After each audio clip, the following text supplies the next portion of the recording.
Iniciando. Oi, pessoal, tudo bom? Bom dia. Bom Bom dia, oi, dia. oi. Bom dia. Hoje a gente está com um convidado super especial que eu conheci há algum tempo na jornada, né, desenvolvimento humano. E a pergunta que está nos norteando, Roberto, é descobrir meu tipo e agora. Então, caminho de desenvolvimento, a gente já passou por todos os tipos. E foi muito interessante, né, trazer você agora, porque em todos os tipos a gente falou da necessidade do corpo, da necessidade da autoobservação, da necessidade da presença, e a gente acredita que você tem muito a contribuir nesse momento, e queria que você se apresentasse primeiro para o pessoal daqui te conhecer. Ok. Bom dia, pessoal. Antes de Bom dia. tudo, gratidão pelo convite. Me sinto extremamente honrado, né, de estar participando deste bate-papo. Falar de mim é sempre difícil a gente falar, né, sobre a gente, né? É.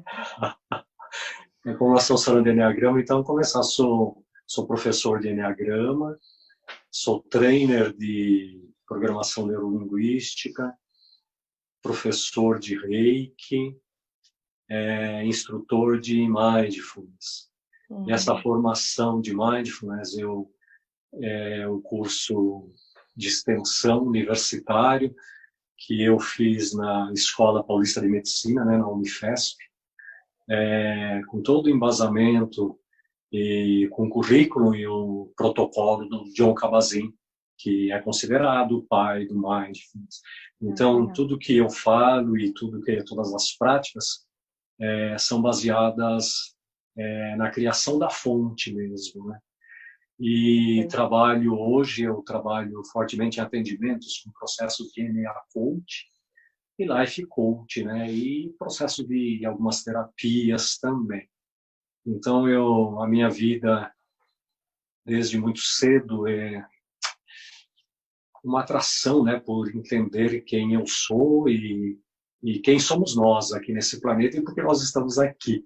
Então, aí, tudo isso foi me conduzindo a esses caminhos e ainda tem uma jornada longa pela frente aí de autoconhecimento, porque quando nós entramos no caminho do autoconhecimento, isso nunca mais termina. Não, uma jornada que Não é não tem verdade? fim. Acho que para vocês também é a mesma coisa. Acho que a gente nunca termina, porque a gente vai se aprofundando, vai se interessando, e cada vez eu descubro algo diferente sobre mim mesmo e sobre o contexto do ser humano dentro do planeta, né? Então, é linda essa jornada. É lindo, é Acho um que é caminho isso. sem volta maravilhoso, né? É verdade. É Legal, verdade. legal, obrigada. Obrigado, E eu.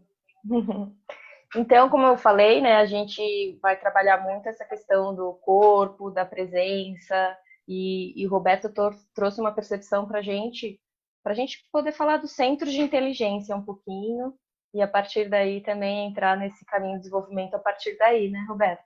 Aham, Por aham. que você trouxe, então, essa ideia da gente começar por aí? Aham.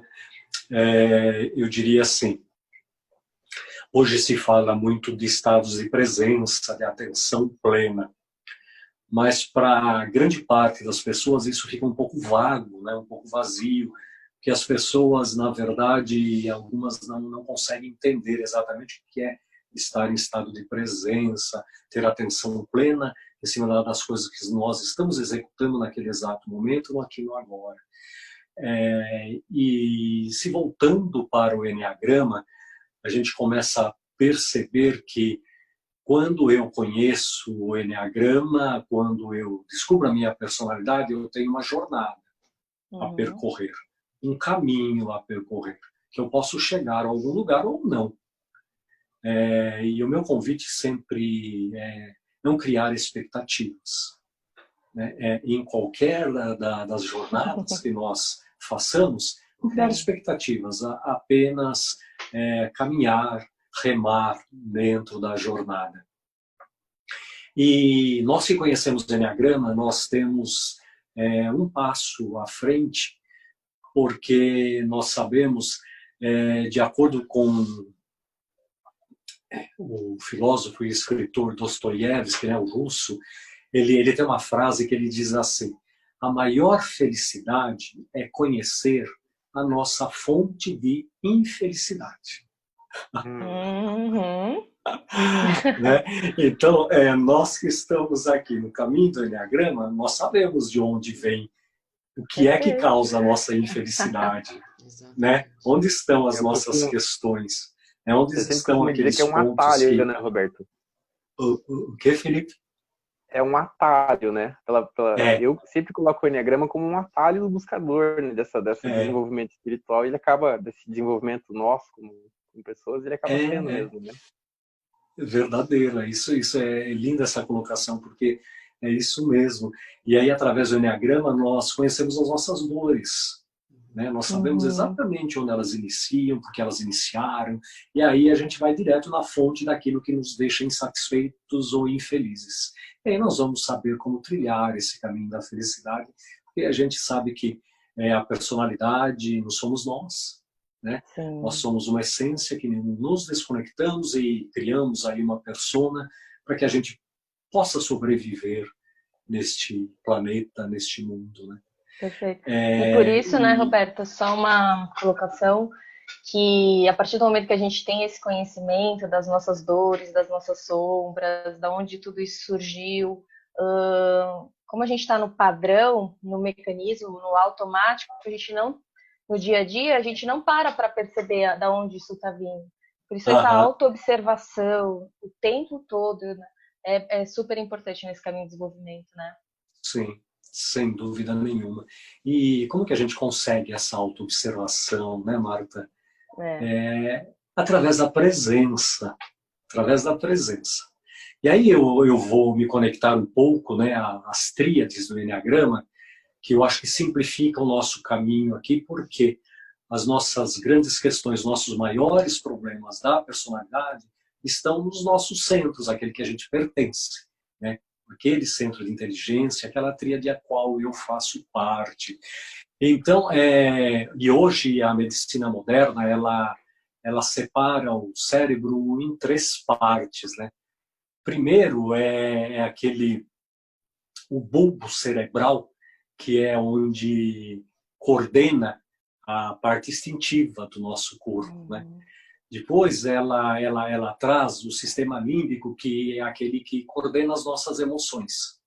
E a terceira parte é o neocórtex, que coordena o nosso raciocínio. Sim. Né? Então, o que eu quero dizer é que nós, nas tríades do Enneagrama, nós somos coordenados ou regidos pelo centro ao qual nós fazemos parte, né? Ou sejamos da cabeça, Sócrates dizia, né? Cabeça, coração e vísceras. E hoje também eu gosto mais de chamar a tríade dos instintivos da tríade do corpo, porque eu também percebo que na hora que você fala tríade do instintivo, quando você trata de instintos, fica um pouco confuso.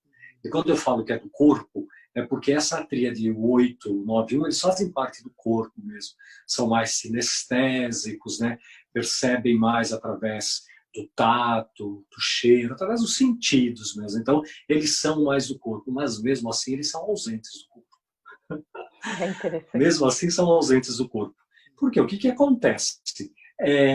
Essa tríade do corpo, ela tem uma resistência ao meio, e ela tem uma resistência ao que acontece no estado presente. O que está acontecendo no presente, eles têm uma resistência. Através dos seus mecanismos, eles manifestam isso, e eles querem ter um controle do ambiente, os três, do seu jeitão. Mas eles querem exercer um controle sobre esse ambiente.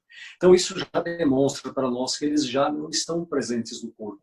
Eles ficam olhando para fora do corpo, e não para o corpo.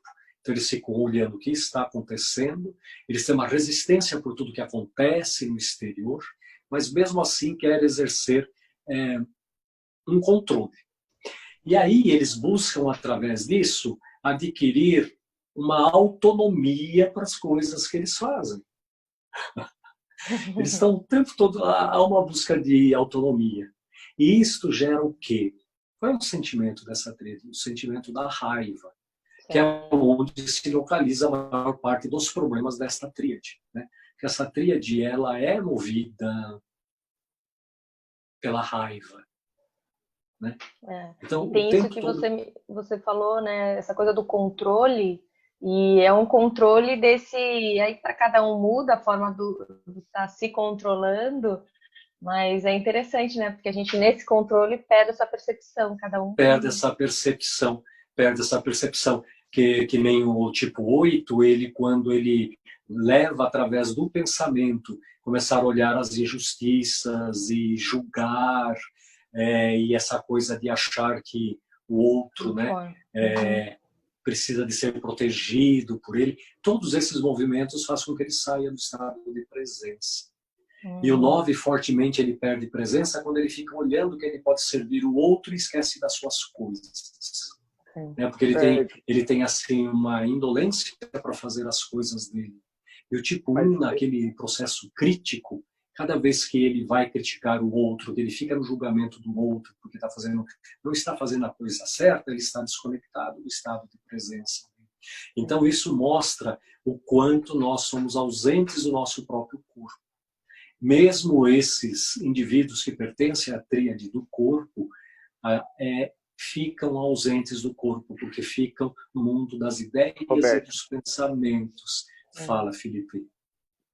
Quando você fala assim, estar no corpo, né? Se eu for um tipo corporal, para ele é muito corporal. Para um tipo corporal, você falar você não está no corpo, é quase que uma ofensa, né? Porque eu vou falar para um tipo 1, para um tipo 9, tipo 8, um tipo 9 até às vezes, mas assim, um tipo 8, você não está no corpo. Opa, como assim? Você não tem sua presença. Então, como é que ficaria mais claro para ele? Eu sei que quando ele está em determinados pensamentos ou sentimentos, determinados comportamentos corporais, ele não está em presença, né? Não está em presença. E a maior parte do tempo, Felipe, sabe, mesmo essa tríade, como eles são movidos pela raiva, eles ficam muito no movimento da emoção da raiva, sabe? Eles são muito puxados pela emoção. Então é um pouco assim, acontece alguma coisa, primeiro vem a raiva e depois eles vão para a mente para ver o que fez, e aí eles vão perceber que eles estão fazendo alguma coisa que não deveriam ter feito. Então, isso seria um gatilho para ele perceber a falta de presença. Exatamente. E para todos, né? Para todos os tipos, o que acontece é isso. O gatilho é exatamente, por isso que eu trago da tríade, porque os gatilhos vão ser os que estão diretamente ligados a essa tríade, independente do meu tipo. Né? Independente do meu tipo de personalidade. Então, está sempre conectado à tríade, aos maiores problemas da tríade, ou seja, a raiva, o medo ou a rejeição, de acordo com a tríade que você faz parte. E isso que nos tira. Claro que tem os comportamentos, né?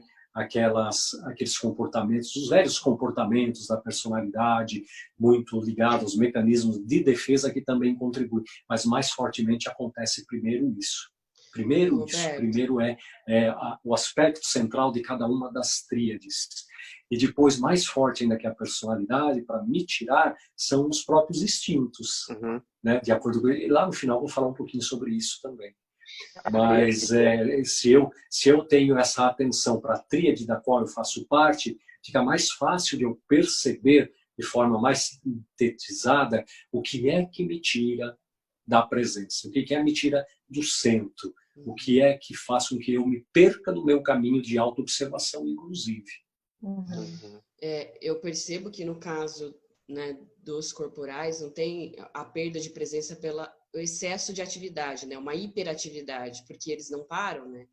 Isso não é fora da presença, é um estímulo constante no corpo como uma maneira de controlar o externo, né? E inclusive, por exemplo, o 8 que tem dificuldade de parar o corpo mesmo, que para, o pé fica batendo, né? É aquela atividade constante corporal como uma maneira de estar sempre se impondo nesse ambiente, né? De estar sob controle, dominando seja o que for que esteja, né? A personalidade traz essa característica, né, de dominar pelo excesso de atividade. Exatamente. E, na verdade, o que acontece é excesso de energia, né? Então, uma energia pulsante de raiva, e ele não está no corpo porque ele nem percebe que ele tem esse movimento de balançar a perna. Quando você está atendendo um 8 e você olha para ele, ele está lá se movimentando. Então, cada pergunta que você faz, ele faz isso. Aí você fala para ele assim, aí você fala para ele assim, você percebe que você está assim, eu estou me movimentando? É bastante comum acontecer isso. Ou então, de ficar balançando a perna, como a Dayana fala, ficar balançando a perna. Você fala para ele, está vendo? Você está balançando a perna? Eu balançando, nossa, não tinha percebido. Por quê? Porque se estiver no corpo, eu percebo. Mas como é a energia da raiva que está manifestante ali, então ele fica o tempo todo, e muita atividade mesmo. Muita atividade o tempo todo. O tempo todo muita atividade. E por incrível que possa parecer, muita atividade mental, inclusive esses do corpo. Porque é assim, a grande questão nossa são os fluxos de pensamentos. Então, o movimento é um pouco assim. Vem uma emoção, isso para qualquer das seres, vem uma emoção que gera um fluxo de pensamentos. Esse fluxo de pensamentos, ele pulsa mais as emoções, ampliam outras emoções. Essas emoções fazem com que gerem mais pensamentos. E a gente fica num ciclo vicioso de emoções, pensamentos, emoções, e a gente chega um momento a gente não acha a saída. É como se a gente fosse se emparedando, e a gente só enxerga até aqui, não consegue enxergar o horizonte todo, porque é por conta desse movimento do ciclo de pensamentos e emoções. Fica sempre nesse, um pulsando o outro, e um gera outro, e a gente não consegue sair. Isso vai acontecer com qualquer das tríades, né? Por isso que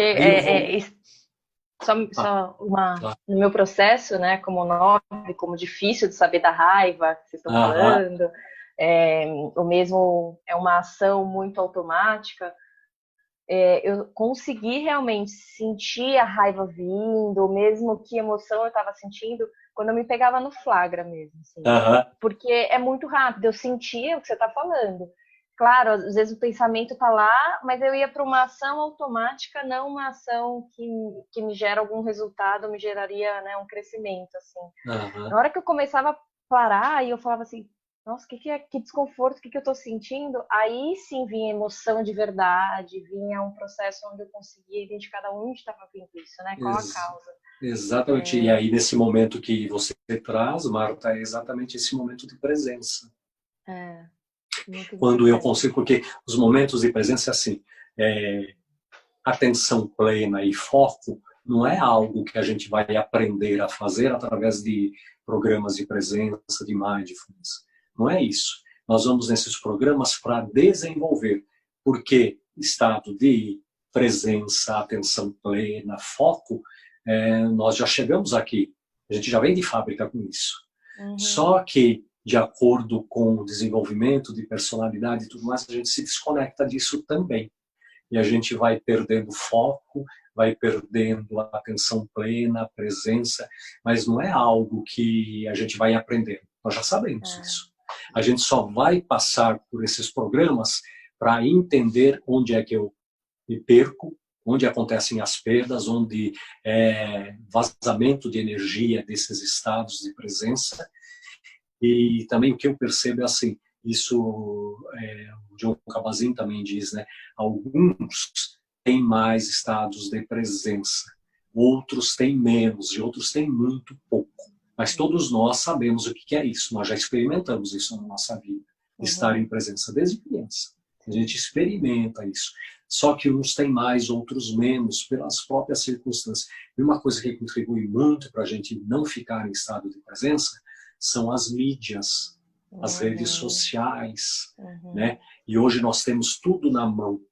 Nós temos tudo na mão. E nos cursos eu percebo, vem pessoas que estão, hoje já tem um nome para isso, tecnoestresse. Um estresse causado pela tecnologia. E aí causa o quê? Causa um vício, como se fosse vira uma droga. Porque eu tenho necessidade de estar conectado a mensagens rápidas e mesmo que vazias, né? Porque as redes sociais é assim, uma coisa atrás da outra, uma coisa atrás da outra, e aí o que acontece também? Eu começo a perder, e o que eu percebo é isso, as pessoas começam a perder o interesse em estudar, em ler. Pessoas que liam muito, mas por causa das mídias, como é tudo muito imediato, não, ler um livro fica muito chato. Ler um livro fica muito chato. Concentração, né, Roberto? É aquela falta de você conseguir sintetizar um capítulo que você leu em às vezes 1 hora. Né? Então, hoje eu leio um post que é pequenininho, e às vezes aquele capítulo que eu demorava 1 ou 2 horas lendo, e eu tinha que ir parágrafo a parágrafo entender o que estava acontecendo. Aí eu acho que entra muito essa ideia da percepção do que é a presença, por questão desse foco, dessa concentração no estado de leitura. Tem pessoas muitas vezes que reclamam para mim que leem uma página e elas não entenderam. Aí o que elas têm que fazer?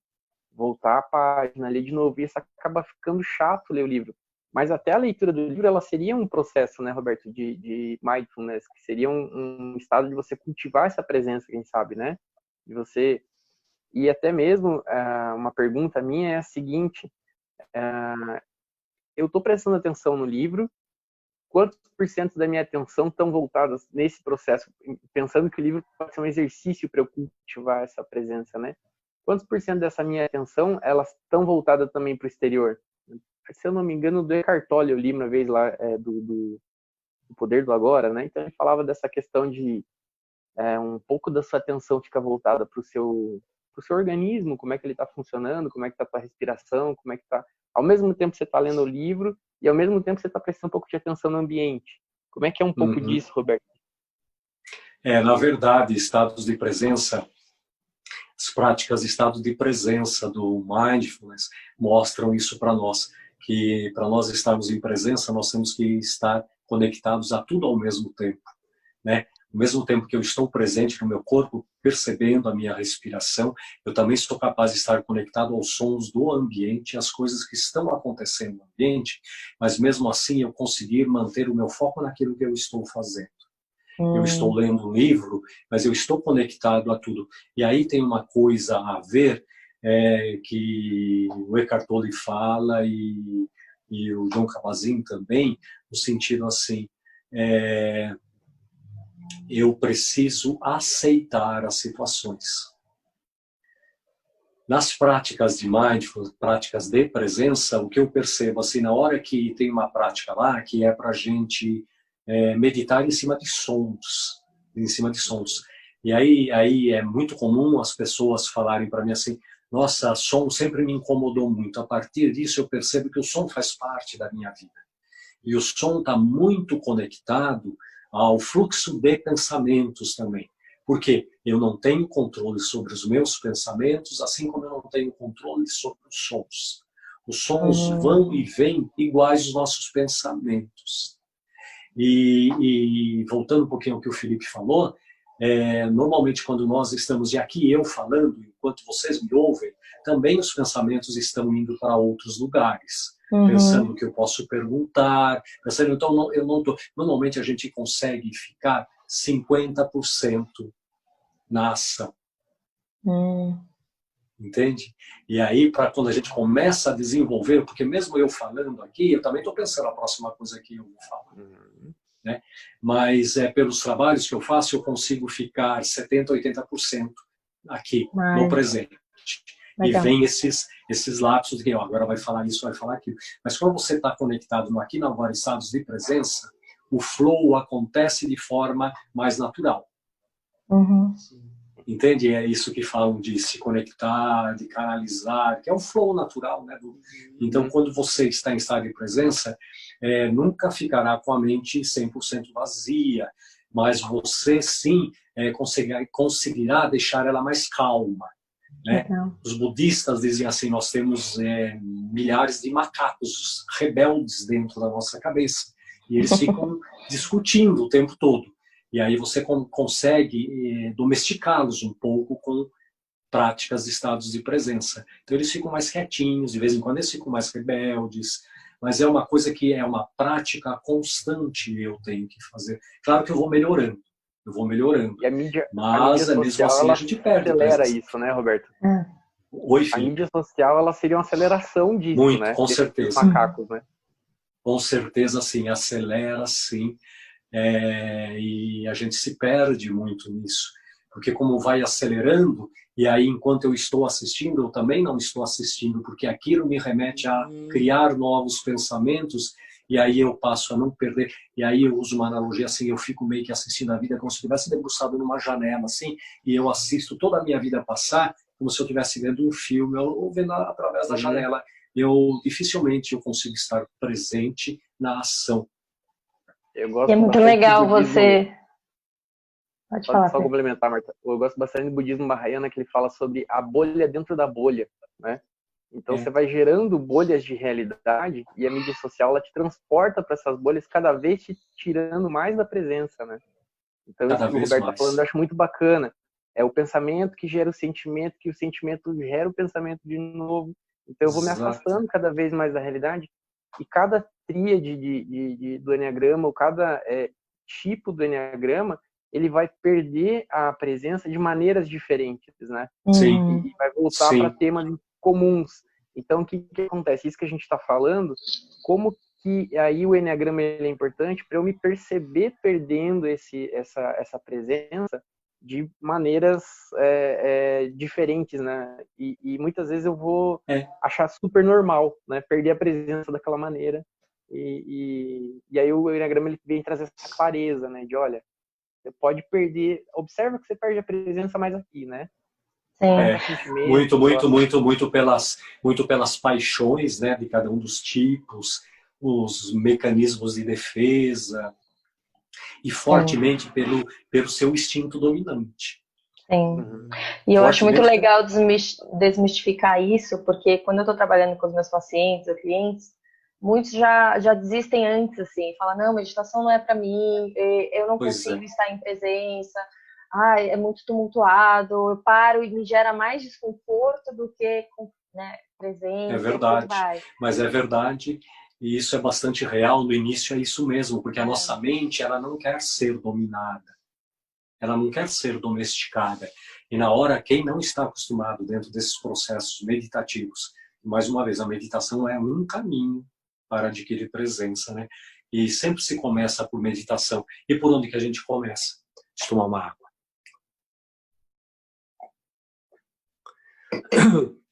E a gente começa exatamente pelo corpo e pela respiração, que são coisas que estão sempre, só acontecem no estado presente, no aqui e no agora. E a gente começa sempre os trabalhos por aí. Mas na hora que uma pessoa que nunca viu isso, na hora que entra no primeiro dia, eles piram, porque eles falam assim, imagina, isso não é para mim, começa a me dar comichão, minha perna não para, eu quero sair correndo. Porque realmente a mente começa a criar mecanismos para me tirar dessa situação, porque ela percebe que eu estou criando, para simplificar aqui a nossa visão, né? Eu estou criando algo que eu vou conseguir pôr uma corrente no pescoço da mente e vou falar para ela, não, agora é aqui, agora é aqui. Agora você deita, né? Enquanto adestrando o cachorrinho, não, agora deita, fica aí, o cachorrinho quer sair. Então isso daí faz com que a nossa mente fique mais pulsante ainda do início, né? E por isso que o encantamento das práticas de presença, você vai se aprofundando e você vai percebendo que práticas corporais, quando você consegue fazer práticas corporais, o que eu quero dizer com isso? Eu, como sou praticante de práticas orientais, na hora que e as práticas de Tai Chi, de Liang Kun, de Qigong, são práticas de presença, né? A ideia dos orientais, quando criam isso, é para estar em presença. Porque no mesmo instante em que você está olhando para onde sua mão está indo, seus movimentos, você também está conectado à sua respiração. Porque você se conecta ao mesmo tempo àquele ciclo de 4 tempos da respiração e mais os movimentos. Mas isso eu só posso fazer com as práticas orientais? Claro que não. Eu posso fazer isso fazendo crossfit. Lavando a louça. Eu posso fazer... Oi? Lavando a louça. Pode fazer isso lavando a louça, posso fazer isso caminhando, eu posso fazer isso dançando, as mulheres gostam de aulas de dança. Então, e o que é? É eu aprender né, Regiane, é aprender a trazer para o corpo presença enquanto... E o que quer dizer isso? De forma bem simples. Eu colocar a minha atenção na qual parte do corpo está movimentando. É meu braço agora? Sabe, é meu pescoço que eu estou... Então, se eu consigo fazer isso, eu alcanço níveis altíssimos de estados de presença, de atenção plena. E a gente tem exemplos disso no esporte, de alguma maneira. Por exemplo, o Guga, jogador de tênis, campeão mundial de tênis, ele tem um processo de aquilo é para trazer atenção para o corpo. Aquilo certamente ele aprendeu através do técnico que ensinou para ele alguma coisa. Outra, a jogadora de basquete, a Hortência, catava a bola, arremessava certamente, porque ao fazer esse movimento, eu venho totalmente para o corpo e eu estou focado o quê? Na cesta. Estou focado no meu oponente. Estou focado no meu oponente. E quando eu faço qualquer tipo de prática e quando eu estou fazendo meditações com a intenção de estar em presença, eu estou olhando para o meu oponente em estado de presença. Quem é o meu oponente? É a minha mente. Né? E aí eu sento para meditar ou fazer prática física com essa atenção, eu começo a colocar mais atenção naquilo que eu estou fazendo e começo a dominar o meu oponente. No caso da Hortência, a sexta oponente dela. No caso do Guga, o outro jogador do lado. Mas aí eu estando mais em presença, eu consigo perceber mais o movimento. Tem um pouco a ver com aquele livro Inner Game, né? Eu ia falar, o jogo interior do tênis. Esse livro traz muito esse aspecto de presença. Porque eu não preciso ficar preocupado com o que eu tenho que estar no corpo, tenho que estar presente no meu corpo. Quando eu consigo isso, eu aprendo com mais facilidade, né? E eu me entrego aos movimentos que o Inner Game fala, e eu vou acompanhar. Eu não preciso ficar falando para fazer certo, porque o meu corpo vai aprender como fazer, né? E principalmente uma coisa que a gente percebe, aumenta muito a empatia, né? Porque também lá na frente a gente aprende exercícios de compaixão por mim e pelo outro, e nesses processos de presença eu preciso ter empatia. Eu preciso ampliar a minha empatia também para me estar em presença enquanto eu estou em diálogo com o outro. Mas voltando um pouquinho aqui para as tríades, falar da tríade das emoções, né? Assim, eles olham fortemente para o amor que eles criam numa falsa identidade. Um falso amor, aquela identidade que eles acreditam que eles são. E aí, o grande problema deles é que eles têm essa identidade, eles criam uma identidade em cima daquilo que são, independente do seu tipo, e as pessoas que não olham para eles ou não os aceitam, eles ficam hostis com essas pessoas. Porque eu estou, eu estou fazendo tanto por você e você não me olha. Isso faz com que saia do estado de presença. Na hora que eu fico preocupado em manter uma identidade que não sou eu, uma identidade que eu crio, eu sou apegado a isso, e tudo isso porque o sentimento maior, o que é vergonha, né? Eu tenho uma vergonha das outras pessoas e eu preciso criar uma identidade aqui. E essa vergonha vem pela aquilo que eu acredito que eu sou rejeitado, que eu fui abandonado, e aí eu preciso criar algo forte. Ou eu vou ser um servidor, ou eu vou criar uma imagem de vencedor, ou eu vou me vitimizar. Mas, de qualquer forma, nesses mecanismos, enquanto eu estou preso a isso, eu estou perdendo presença. Porque toda hora eu sou convidado a manter essa identidade, essa falsa identidade, esse amor que eu crio para essa falsa identidade, que não sou eu tenho que o tempo todo ficar alimentando, retroalimentando esse meu papel, né? E exatamente por esse sentimento de vergonha que eu tenho uma vergonha de me demonstrar quem eu sou. Então eu perco presença por aí. Quando nós vamos lá para os mentais eles ficam no planejamento, eles têm uma necessidade de assim, planejar e ter estratégias e ter convicções naquilo que eles fazem. Então tudo tem que ter um embasamento. Isso demanda muita energia e faz com que o tempo todo que eu estou preocupado em criar estratégias e ter convicção daquilo que eu vou falar, eu estou me perdendo. E outra coisa que acontece, o grande problema é a insegurança que eles têm. E aí fica nesse processo de planejar o tempo todo pela insegurança. Eu me sinto tão inseguro que eu preciso ficar o tempo todo buscando algo que me dê segurança, que gera um sentimento de ansiedade que vai para o medo. E para eu manter isso alinhado dentro daquilo que cada uma das personalidades acredita, eu não fico em presença. Se eu estou em presença, eu vou caminhar para a minha essência, quem eu sou, o meu desenvolvimento espiritual. Vou ter um contato maior com o meu espiritual. E aí tem uma analogia, o Hans Hudson costuma falar isso. Se, assim, olhando para o desenvolvimento espiritual, ele diz assim, se a minha alma fosse a água, o meu espírito seria os riachos e os rios.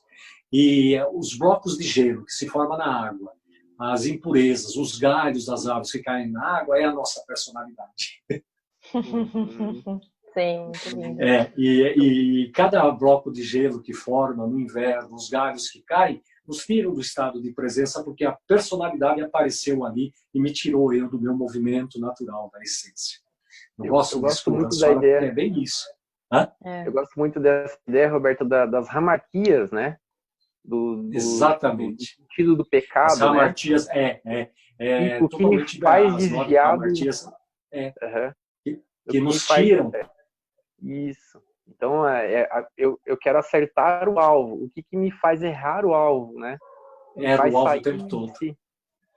Então, que as ramarquias é isso mesmo, errar o alvo. Eu erro o alvo pelo excesso, por estar preso às minhas paixões, né? Me fez lembrar... Cara, tudo isso Fala, Regina. Me fez lembrar, eu nem conhecia o Enneagrama ainda, e eu estava num processo de uma meditação, e me veio uma imagem, e a imagem era a seguinte, um grande riacho caindo, e eu era uma torneira. E aí eu vi que a minha personalidade era essa torneira que controlava o quanto de água saía, né, que está disponível, da eterna abundância, mas a minha personalidade tentando controlar a forma como isso saía, o quanto isso saía, e eu nem sequer sabia que eu era um tipo 5.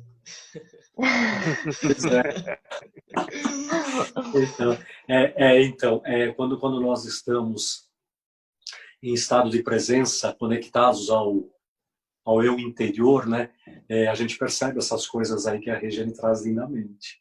Né? Quando nós conseguimos estar em presença, a gente consegue perceber essas coisas que entrar no flow. A gente entra no flow e consegue ter essas coisas. E é comum, né, para nós que somos treinadores e atendemos pessoas, falar assim, na hora que acaba o gol, eu falo assim, nossa, de onde veio essas coisas que eu falei? Nossa, né? Nossa, eu falei essas coisas, caramba, eu não sabia que eu conhecia tanto sobre isso. Exatamente quando eu consigo estar em estado de presença é que eu deixo a minha essência se manifestar. Deixa a minha essência se manifestar. E a grande bênção de nós que conhecemos o Enneagrama com relação a estados de presença é que nós sabemos onde estão os nossos vazamentos, onde a gente tem os vazamentos, né, que façam que a gente perca a presença. A gente precisa desenvolver o outro lado, estar em presença, né, cultivar estado de atenção plena. Isso a gente precisa fazer ao longo do nosso caminho. Mas nós percebemos onde é que há o vazamento. Fala, Felipe. Sim. Eu acho uma coisa que você tinha falado antes, acho que é até interessante a gente colocar agora com essa fala que a Rê colocou e com isso que a gente está conversando, que é a situação da ferramenta, né? O Mindfulness, ele é uma ferramenta, o Enneagrama, ele é uma ferramenta, então eles são ferramentas que eles levam, e até aquilo que tu tinha comentado, a estados de flow, a estados de conexão mais elevados, né? Então a gente acaba, eu vejo muitas pessoas até no caminho do Enneagrama, vendo o Enneagrama como uma obrigação, como aquela coisa que me mostra o meu lado ruim, que me mostra os meus problemas. E isso acaba fazendo as pessoas ficarem mais tristes, ficarem chateadas consigo mesmo e até não querendo entrar nesse mundo de autoconhecimento. Foi o que a gente começou falando, né? Você falou, é para a vida toda. É para a vida toda e é muito gostoso, né? Então, às vezes elas acabam vendo como uma coisa ruim. Então, o que é isso? Dessa parte da ferramenta e essa parte do flow, do desenvolvimento espiritual, dessa coisa de achar, pô, que maravilha que eu tô nisso, né? Que gostoso que tem sofrimento, tem sofrimento. Mas e como é que é essa diferença entre a ferramenta e essa parte do trazer o divino pro dia a dia, vamos dizer assim? Na verdade, assim, eu enxergo, e eu nem chamo o Enneagrama de ferramenta, sabe? Eu chamo o Enneagrama de sabedoria. Porque é assim, o Enneagrama é muito ainda por ser descoberto, muito ainda por ser conhecido, né? E é por isso que temos que honrar quem reencontrou, né, Gurdjieff, e todas as pessoas que vêm vindo até chegar a nós, a cada movimento, e todos nós aqui, que estamos aqui batendo esse papo agora, todos nós estamos contribuindo para a evolução dessa sabedoria. Todos nós.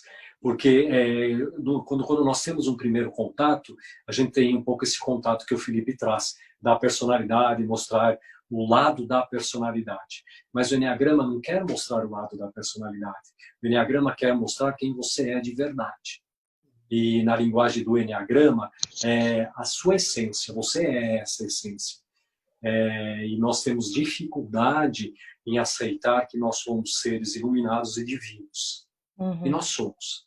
Nós fazemos parte do mesmo ato que a tudo criou no mundo. Quer dizer, tudo isso que nós temos aqui, né, tudo criado a partir de um mesmo ato, inclusive nós. Então, nós somos parte de Deus. Nós temos a mesma luz de Deus.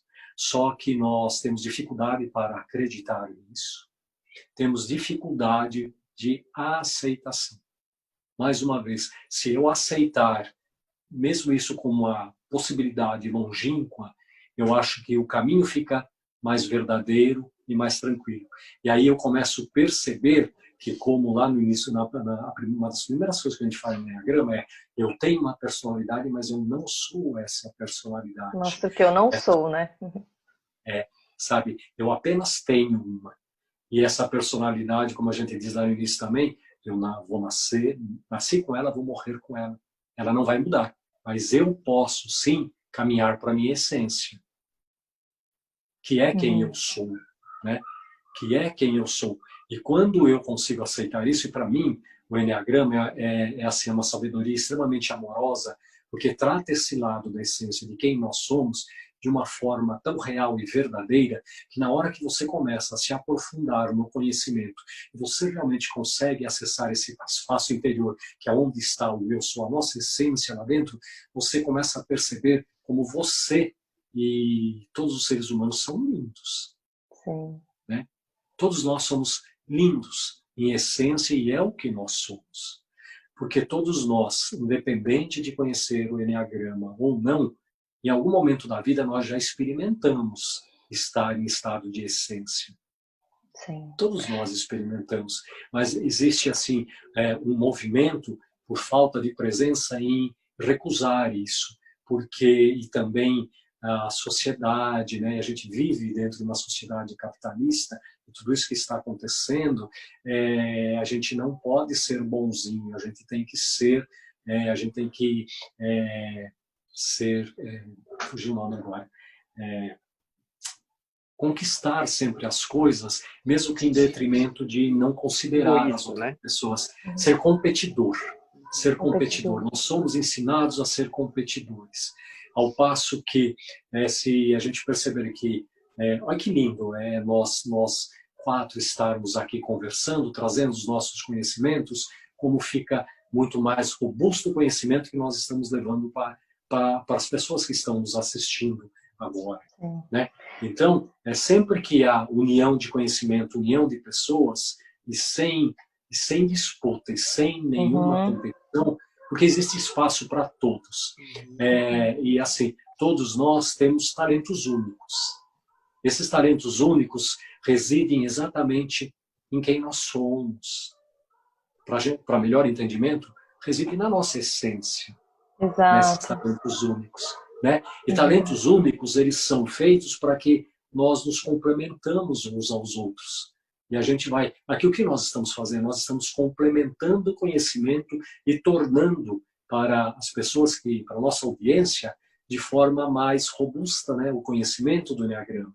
Eu trago um pouco do que eu sei, a Marta um pouco, o Felipe, a Regiane, e junta tudo isso, e a pessoa do outro lado que recebe de uma forma mais completa. Sim, né? sim. Então é isso. Então, por isso que é também uma das coisas, uma das bênçãos de conhecer Enneagrama, conhecer estados de presença, perceber o quanto isso é rico, né? O quanto que sentir empatia, né? Criar campo, criar rapport profundo na hora que você está conversando, seja no a um ou no grupo, o quanto nós todos nos beneficiamos de tudo isso, né? Então nós somos educados a ser competitivos. Na verdade, a gente tem que conquistar as coisas. Não há nada de errado em a gente ter um bom padrão de vida, ter conforto, ter vida saudável, ter saúde. Nada de errado. Mas eu tenho que entender que não é necessário competição, e sim união. União de forças, união de conhecimento, união de energias. E fazendo só um link aqui, né? A pandemia está mostrando algumas coisas com relação a isso. Né? Ainda que de forma bastante incipiente, de forma bastante pequena, através das infinitas lives, através das infinitas aulas que estão sendo transmitidas através essa é a parte positiva das mídias, né? Esta é a parte linda das mídias. A gente poder, mesmo na pandemia, estar se comunicando e ainda assim levando conhecimento para as pessoas e levando conforto para as pessoas, no conforto das suas casas, né? E isso faz com que tudo se torne mais lindo, e eu estou trazendo isso para perceber como nós humanos somos lindos. Como nós somos perfeitos, somos iluminados e somos, sim, parte do divino. Nós somos divinos também. Sim. E até porque, né, por exemplo, nos meus atendimentos, dá para perceber a pessoa, quando ela entra em contato com essa parte da essência dela, ou com essa possibilidade de sair. A Beatriz fala muito do eu semente para se tornar aquela árvore maravilhosa, que acho que é carvalho. E é um estado de reluzir essa luz, assim, esse querer, que aquele medo inicial do será que eu quero entrar nesse desconforto, isso fica menor. Porque todos nós temos esse desejo de encontrar nossa luz, de mostrar nossa essência, dessa busca, porque a gente está aqui para evoluir, para crescer. Isso é o que, né, a gente criança, adolescente, adulto, e assim vai em todas as áreas da nossa vida. Então é um caminho que também gera essa busca. E na hora que a gente entende que não existe competição deixa a gente distraído, que na verdade a gente tem que realmente olhar para a gente, e não é competir com a gente, mas nosso maior inimigo, como você falou, é a gente mesmo, né? Então a gente entende que não é o outro. Sou eu que estou aqui me perdendo, me distraindo nisso, e como eu faço para ir crescendo, desenvolvendo? Então, a essência ela é isso, né? Feita de amor, e tem uma serenidade, que aí a gente entra nesse estado muito gostoso, né? E aí, por isso que aí, quando se fala do Enneagrama, né? Os tipos de personalidade aí perdem sentido. Né? Eles são extremamente bem-vindos. Eu preciso saber por que eu atuo da maneira como eu atuo lá no começo, quando a gente começa o Enneagrama. Preciso saber. Mas a partir do momento que você começa a caminhar dentro desta jornada do Sagrado Enneagrama, aí vai perdendo sentido. Vai perdendo sentido. E aí vai ganhando sentido a essência, vai ganhando sentido quem você é de verdade. Porque começa a aparecer, começa a imergir, né, a sua essência. E aí você mostra isso no brilho dos olhos, no semblante tranquilo, vai balançar menos a perna quando... vai se preocupar menos com a identidade, vai planejar menos, né? E porque, na verdade, as tríades mostram assim, né? Aqueles que são do corpo são os que ficam mais em presença. E aí confunde um pouco, que não é verdade essa presença que a gente está falando ali, que a gente busca. A gente fica mais no corpo, mais presente às situações, mas ainda assim de forma distorcida e não na forma essencial. A gente fica presente, observando tudo que está acontecendo do lado externo, no ambiente, né? Os 3 tipos fazem isso. Fica observando o que está acontecendo. No 9, ele fica observando o que eu posso ser útil, né, para quem está me procurando, e aquela indolência pelas minhas coisas. Então, somos do corpo, eu como tipo 8, né, somos do corpo, mas a gente fica do lado de fora do corpo. Então, é presente o que fica mais, o que está acontecendo no momento, né? Fica observando, mas ainda assim não está no corpo, que é o que precisa para estar em estado de presença.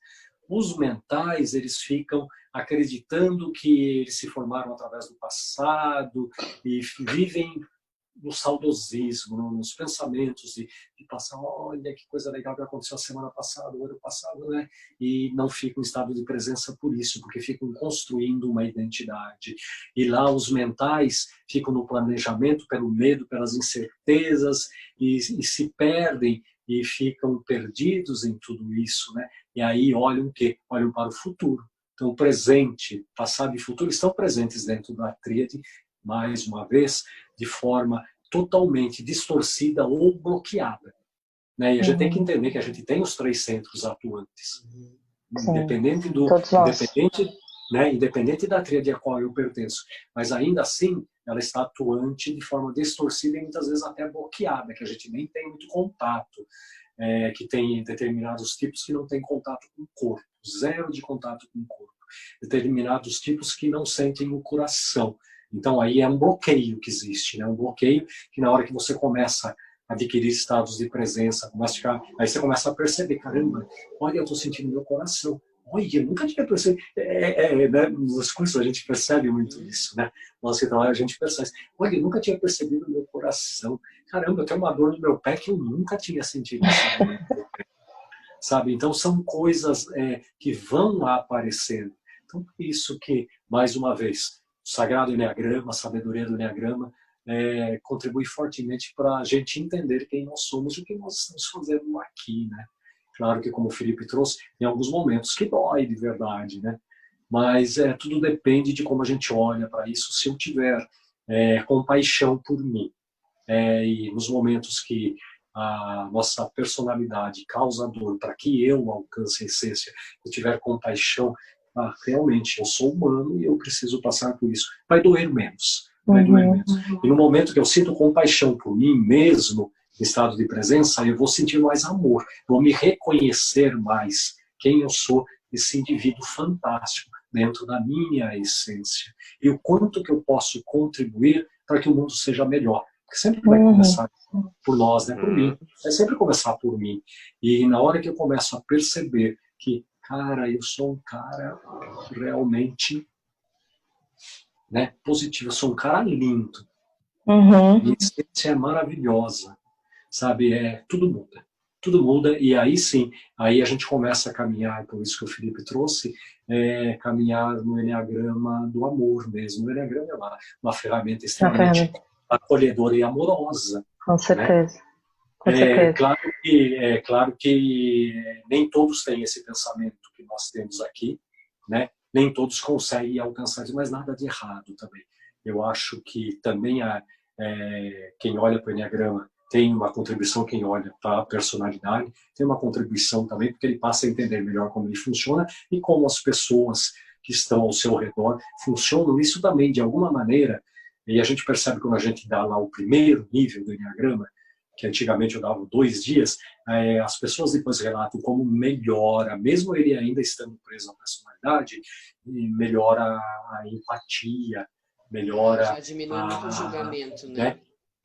Melhora porque se torna menos julgador, mesmo não entendendo o lado da essência. Então aí a gente, mesmo ficando na personalidade, como o Enneagrama é amoroso, como é uma ferramenta de acolhimento, de amor, e quanto de bênçãos ele faz a gente perceber que nós já as temos e que muitas vezes a gente não quer olhar para isso, né?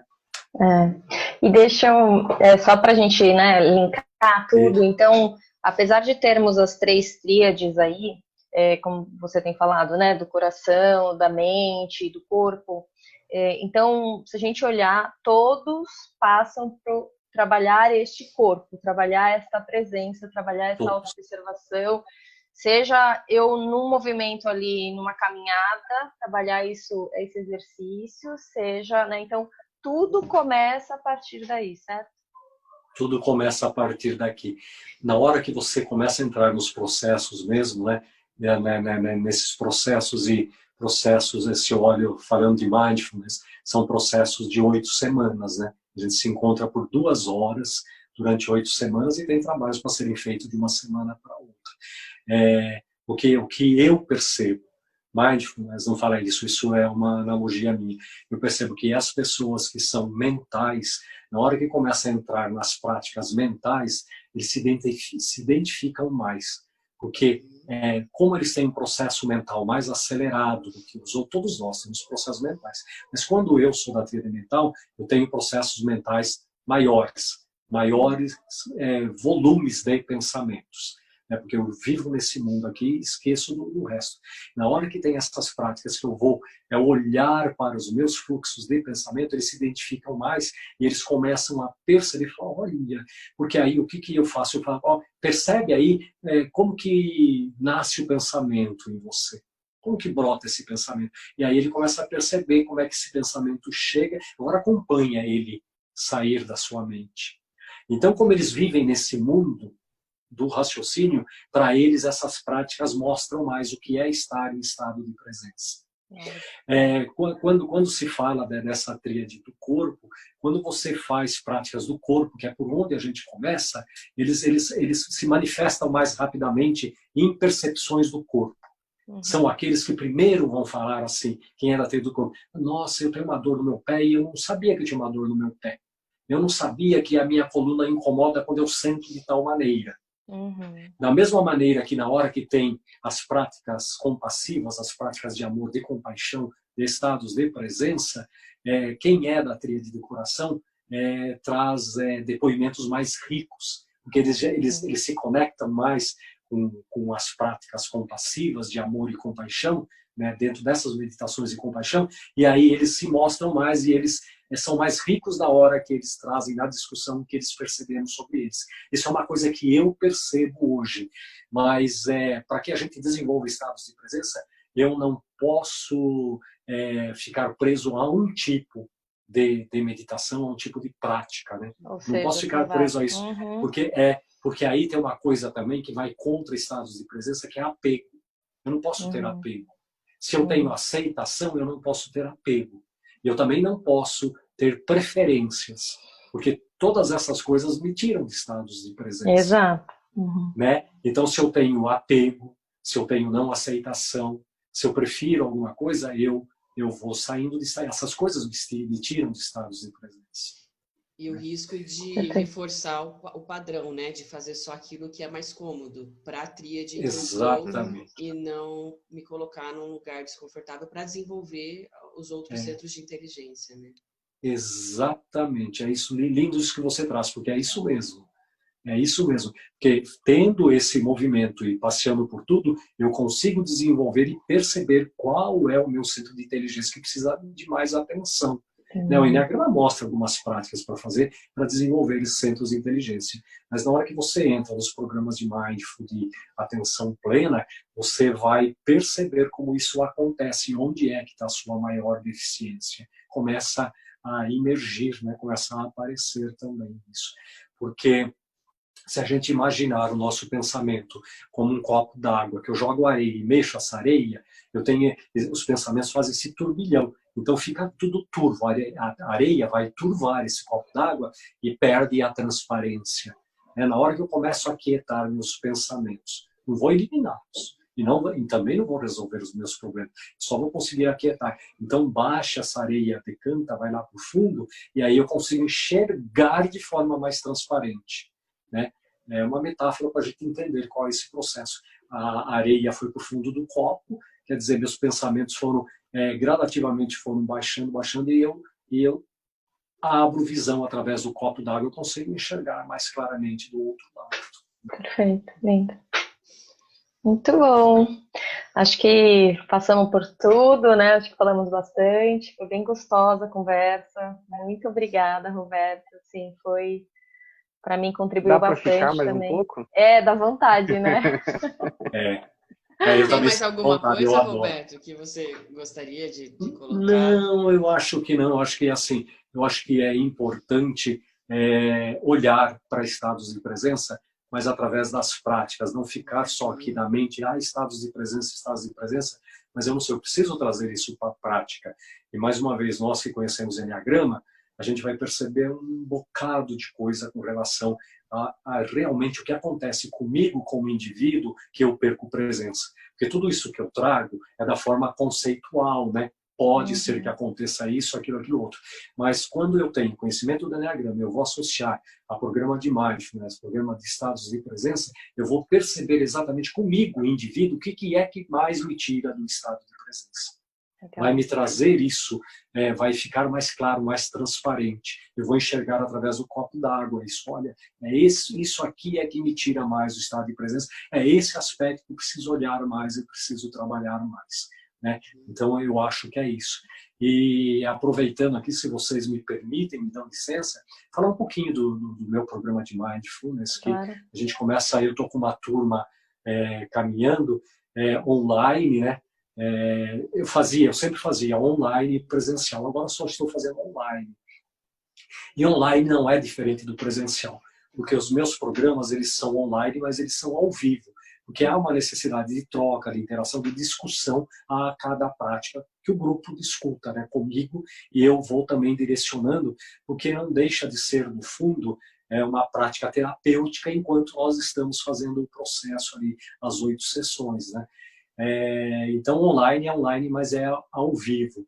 E o curso é apostilado. A cada sessão eu passo a apostila do que se tratou naquela sessão e passo um áudio, vídeo de condução também para aquilo que nós fizemos na aula, você continue fazendo na próxima aula. Então, o programa é de 8 semanas, 2 horas por semana. O próximo que eu vou iniciar vai começar no dia 15, de 15 de junho a 3 de agosto. Será às segundas-feiras, das 19h30 às 21h30. E em função da pandemia, e todo mundo muito preocupado com o aspecto financeiro, estou dando 70% do valor normal que eu pratico no online. Então, está com 70% de desconto, e aí as informações ficam no meu Insta, né, que é @mindpresença. Então, lá tem, na minha bio, tem todas as informações de valores para fazer inscrição e tudo mais. Ótimo. Obrigado aí por permitir que eu fale sobre isso. Claro, não, até porque uma coisa que a gente sempre fala nos nossos vídeos é que o Enneagrama não é só conhecimento ali, o mental, ele é prática, ele é vivencial, né? E você está trazendo uma linda contribuição. E quem puder aproveitar essa oportunidade agora é a hora, né? Muito legal. Eu acho que é muito bacana. Esse trabalho que o Roberto faz, né, e demais trabalhos, a pessoa muitas vezes ela vai procurar o Ennea Coach, ele vai para o psicólogo, ele vai para a psicanálise, e esse debate é bacana, esse trabalho é muito bacana, mas aí o que o Roberto vem falando é o seguinte, vai para a prática, e aí você vai encontrar a prática... Né? Exatamente. Então, esse projeto que o Roberto traz, ele é muito bacana por causa disso. São maneiras de você praticar o Enneagrama, não só conhecer, né? Porque, na verdade, se a gente olhar para o Enneagrama, ele traz, né, quem nós somos na personalidade e quem é a nossa essência. Mas o Enneagrama, por si só, ele não tem trabalhos de desenvolvimento. Né? Quando você faz os trabalhos de mandala, você usa de outras sabedorias ali. O Enneagrama por si só, ele não promove trabalhos de desenvolvimento. Né? Por si só, não. Ele mostra caminhos, né? Exatamente, ele mostra quem você é, ele vai mostrar os caminhos. Mas aí você tem que agregar outras sabedorias para ter o efetivo trabalho de acessar a essência, né? Porque ele por si só não existe assim um trabalho específico de Enneagrama, né? E a gente sempre vai usar, Nós que conhecemos o PNL, você vai agregar PNL, hipnose e outras sabedorias que você faz enquanto você está fazendo, né? Bioenergia. Então, você vai associando diversos conhecimentos que você tem enquanto você está fazendo trabalhos da mandala. A mandala, ela proporciona a energia necessária para você perceber a energia de cada um dos tipos, né? E ao movimentar essa mandala, como a mandala ela é dinâmica, ela está em movimento, né?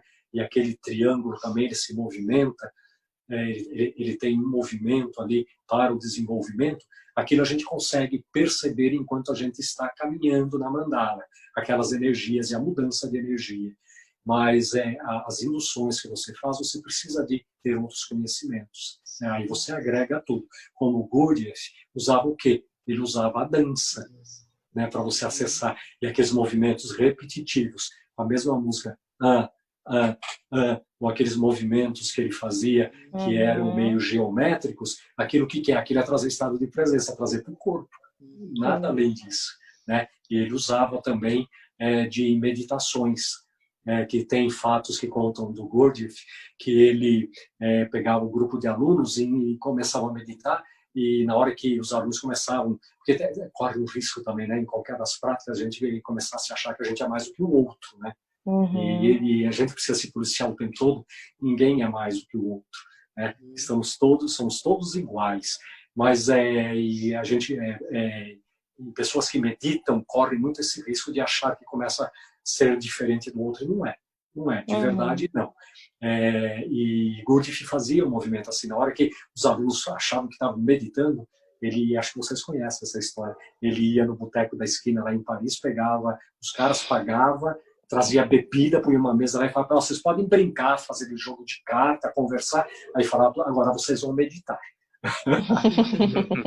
Agora então, é a hora de meditar. Agora é a hora. E isso é legal porque assim, a gente tem que aprender a ficar em presença dentro de situações de conflito, dentro de situações desafiadoras.